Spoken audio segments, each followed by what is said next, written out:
Hi guys, good evening to everyone. Now is November 19, 2024. Tuesday. Nandito ako ngayon sa koi fish pond ko guys. Tingnan nyo sila guys oh. Look at them guys oh. Look at my koi fishes guys oh. Ito ang mga koi fishes ko guys. Yan. Yan.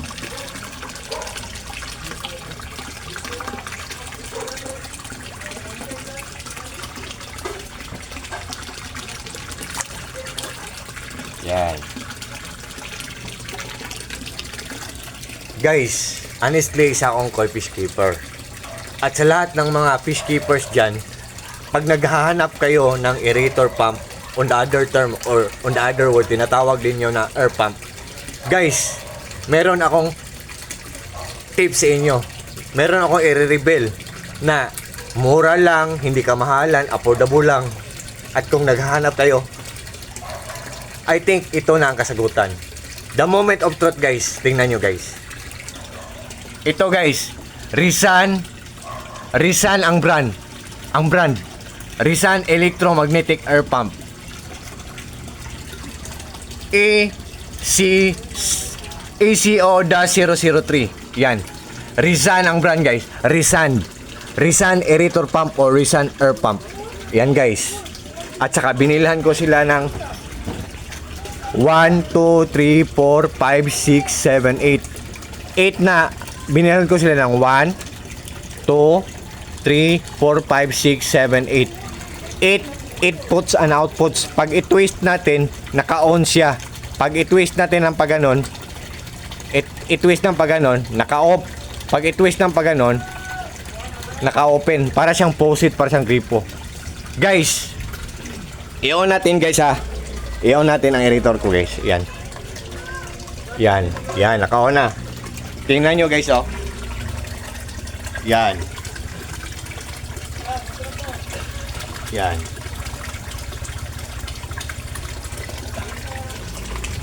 Yan. So, guys, honestly, 18 watts lang siya. Matipid talaga siya sa kuryente at ang lakas-lakas niya.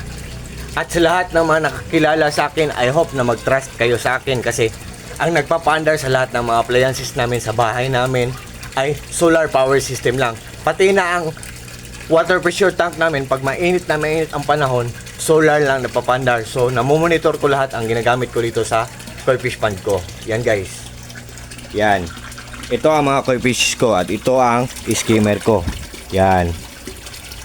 Yan. Nandyan ang mga pop or mga waste ng mga isda ko. Yan. Yan guys. Yan. So, guys, reminders guys ha. More to come to my videos or to my vlogs.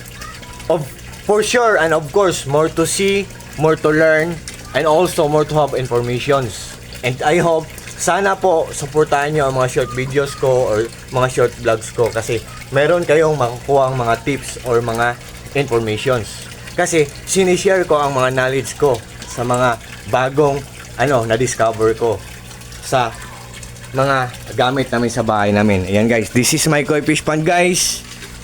And this is my place also, simple. This is my place, simple, small but durable. Ayan. Ito ang place ko guys. Simple lang ang bahay namin. Ayan. At saka, ayan guys.